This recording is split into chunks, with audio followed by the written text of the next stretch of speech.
دیکھیے برا نہ مانے، مغالطے میں نہ رہیے، میرے اور آپ کے دلوں میں ایمان نہیں ہے، عقیدہ ہے، عقیدہ ہے، والدین سے ملا ہے۔ یقین والا ایمان کہاں ہے؟ اپنے گریبان میں جھانکیے، اللہ آپ کو توفیق دے۔ کیا مجھے واقعی یقین ہے کہ مجھے مرنے کے بعد نہیں اٹھنا ہے؟ کیا مجھے یہ واقعی یقین ہے کہ اصل زندگی آخرت کی زندگی ہے؟ کیا مجھے واقعی یقین ہے کہ قرآن اللہ کا کلام ہے؟ ٹٹولیے اپنے دلوں کو۔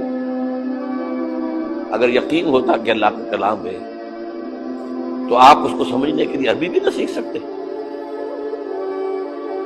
انگریزی آپ پڑھیں، اور پڑھی آپ نے ایسی کہ انگریزوں کو پڑھا دے،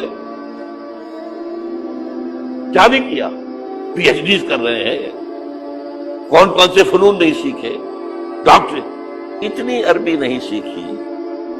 تمہارا دعویٰ ہے کہ تمہارا یقین تھا میری کتاب پر، اللہ پوچھے گا تمہارا سلوک کیا تھا میری کتاب کے ساتھ؟ تم نے پڑھا اس کو، سمجھا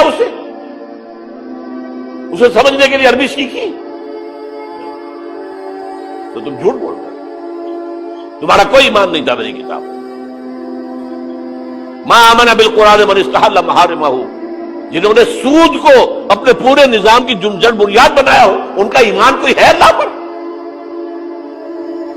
حضور فرماتے ہیں کہ جس شخص نے حرام کسی شے کو اپنے لیے حلال کر لیا، اس کا کوئی ایمان نہیں۔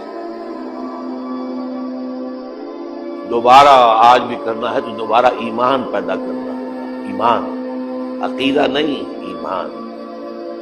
صرف لپ سروس نہیں، اقرار باللسان نہیں، تصدیق بالقلب۔